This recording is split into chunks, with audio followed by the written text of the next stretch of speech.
Ito ang Rosco Karusa 200 Liquid Gold. Isa ito sa ginamit natin dito sa Sigma Capiz upang makapaglakbay papuntang Ibisan Capiz. Malakas sa ahonan at matipid sa gasolina. At ang fuel system nito ay naka-carb type. Ito ang version 1 ng Karusa 200 Liquid Gold. Sinubok natin ito sa putikan pero parang baliwala lang sa kanya. Ganyan kalakas ang Karusa 200 Liquid Gold carb type. Kaya mga ka-best friend, ang biyahe natin ngayon ay simula dito sa Sigma Capiz hanggang sa Ibisan mga ka-best friend. Ibisan Capiz. Kaya tara na mga ka-best friend, let's go!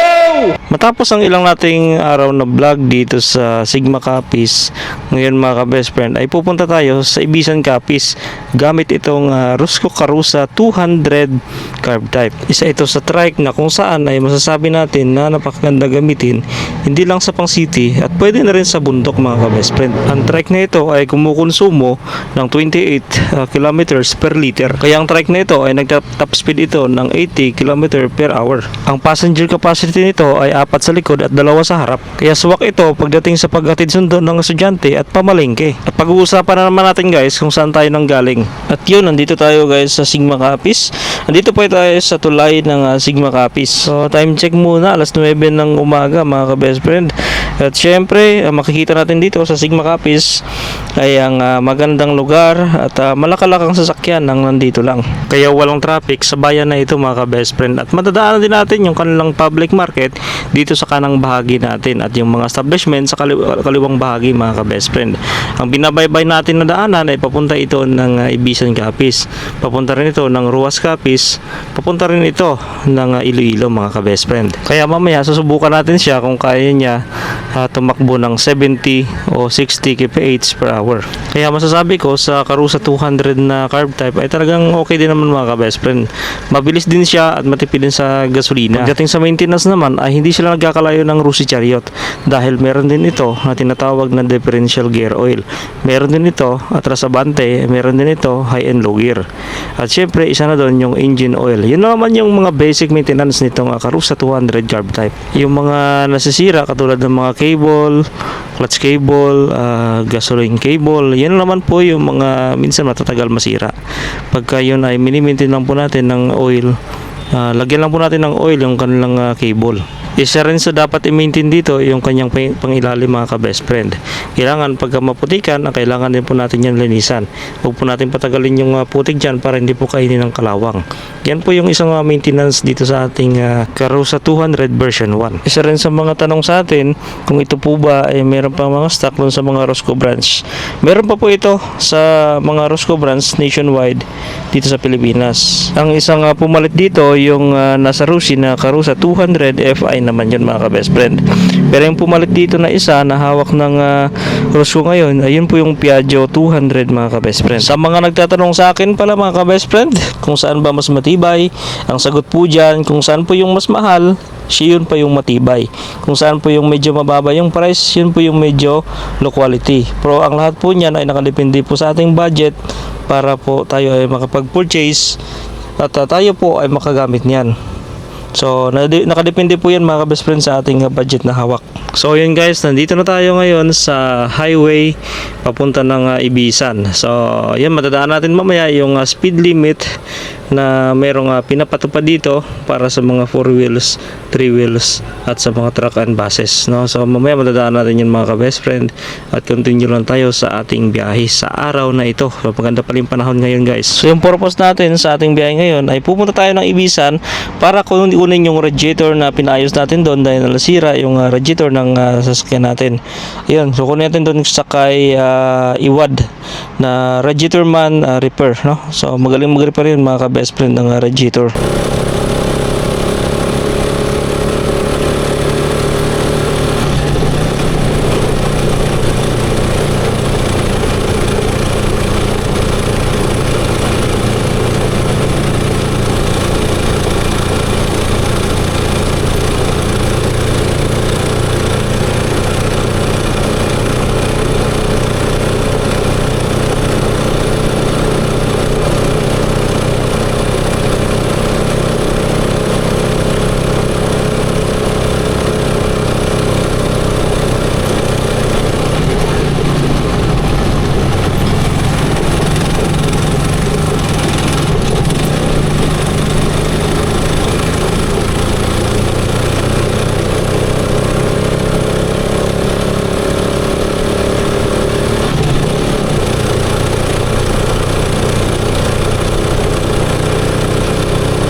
safe more, oh. Parang grocery no, oh. Tools.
Meron pala dito.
Yeah.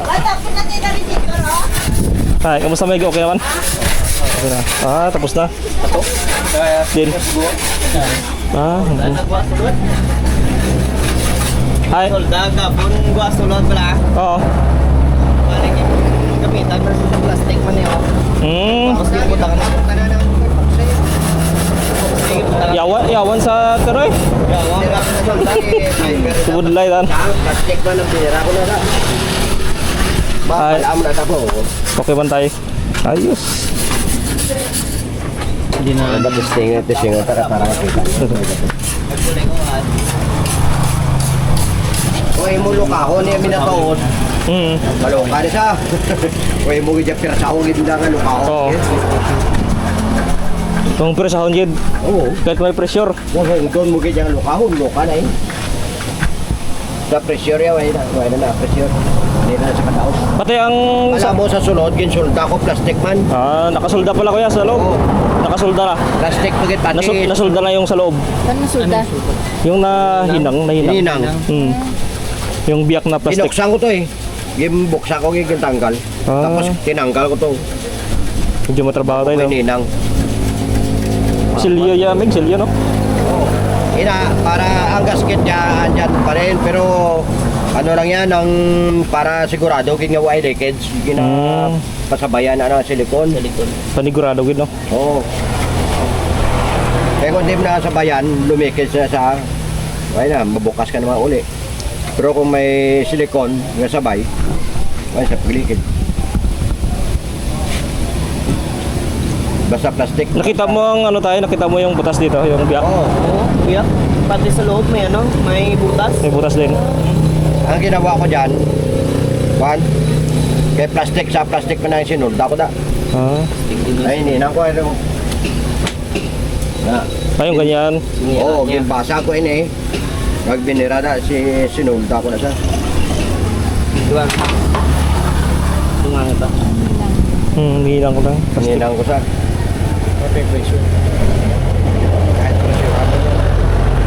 Hindi ka na makakakuha ng pinakapalan ko yun eh. Mga anong oras tayo nung nag-ano kayo niya? Platform? Ngayon lang natapos. Umaga o ngayon umaga. Kahapon? Kahapon pa na ginawa. Silicone Yung silikon yan, para sigurado kit. Para hindi siya maglilik. Sana hindi ko paglagyan ng silikon para makita yung kit. Silicone tapos Kapal ng silicone na nilagay tayo. Trapo yan naga, para Kapal. makita. Ang bumay tagas, buhay. Pero yung sa oil cooler niya tayo, hindi man mabawasan yun, no? Wala. Yung nandun sa makina. Ang oil cooler, malagay ka mo ng kung natapon ang Yung kulan pa. hindi. Yung cooler? Sighting, langis. Transmission. Oo, transmission. Pagka wala langis yan, hindi magtakbo ang sasakyan nyo. Kahit anong kambya nyo. Anong kambyo nyo. Nag-alarm siya. Hindi na siya magtakbo. Basta matik. Pag kulang ang sayang langis. Oh, pressure. Okay. Look ba?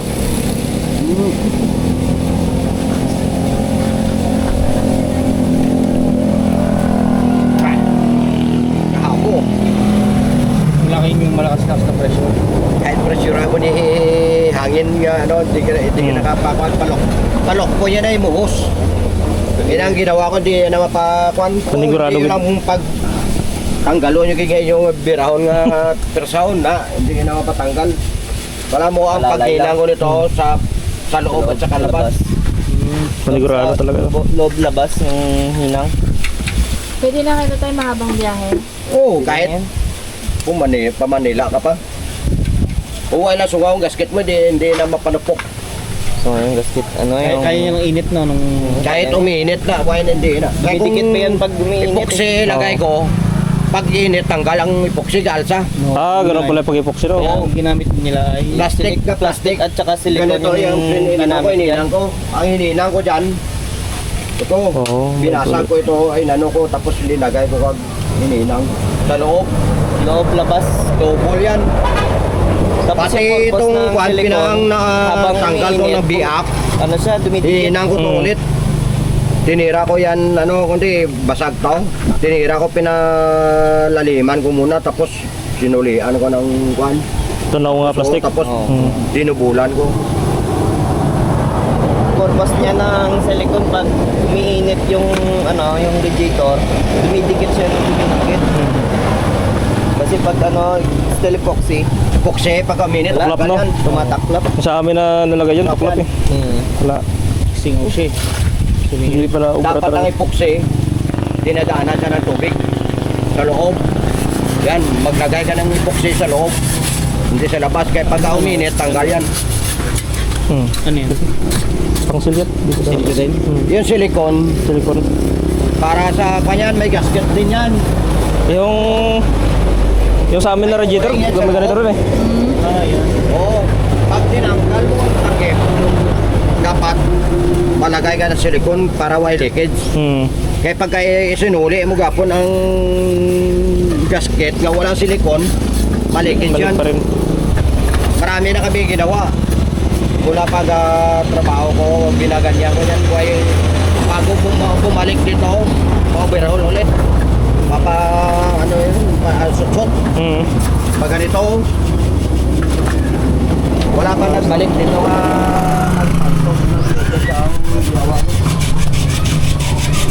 May butas talaga siya.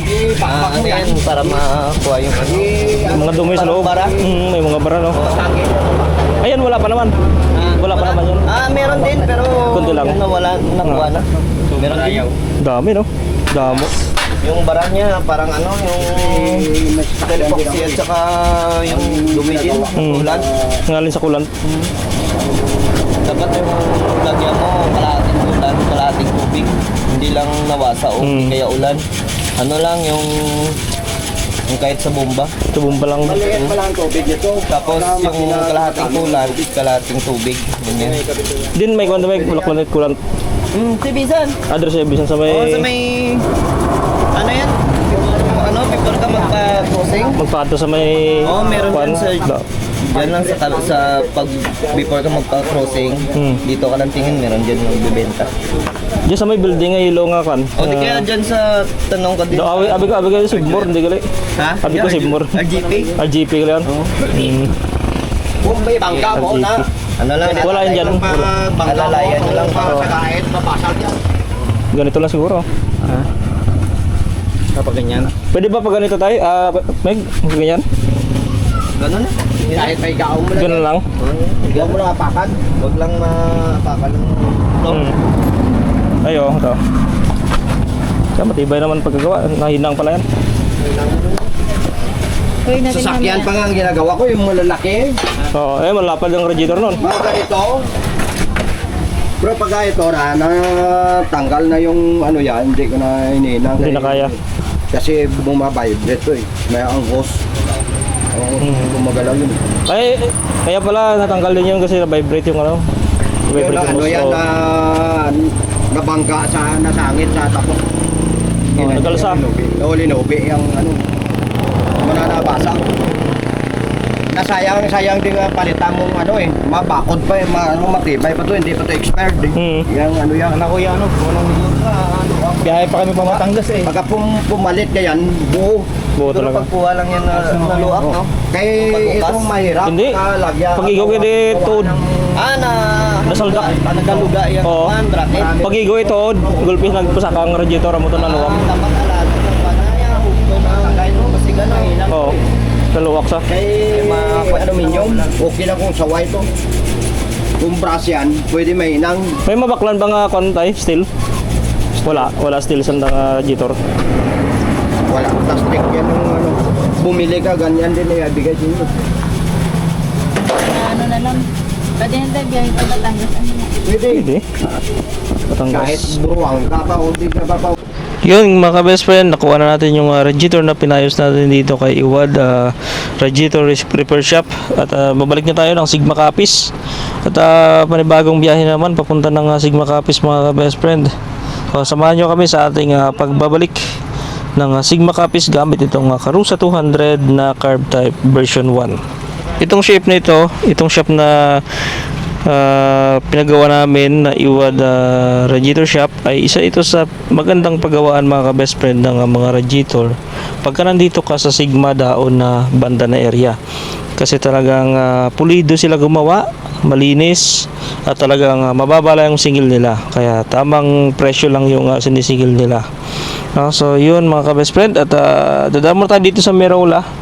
Dito po yan sa Ibisan Capiz, yan Merola, dahil meron mga ano dyan na yung mga hardware na materyales, at meron kaming titingnan guys para makapagbili tayo dyan, no? So yun, dadamo tayo dito sa Merola at makapagtingin-tingin ng mga pang hardware na gamit. So yun, so, paparada muna tayo dito sa ang lubang ng paradahan ng Merola dito sa Ibiza, no? Dalawang mga ka-best friend. Ayun. At thank you for watching. Thank you. At paki-subscribe naman guys ng ating channel at paki-click ng notification bell mga ka-best friend. Thank you for watching mga ka-best friend.